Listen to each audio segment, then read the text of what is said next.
This is the Lone Crater YouTube. We hope this video helps.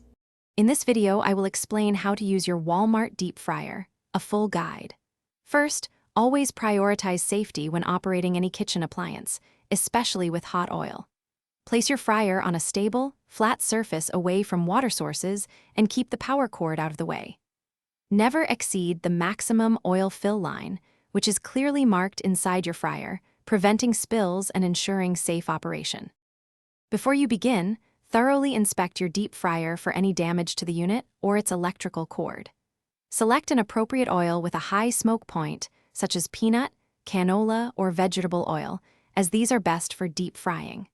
Slowly pour your chosen oil into the reservoir, making sure to stop precisely at the maximum fill line, preventing any overflow when food is added. This step is crucial for safe and efficient cooking.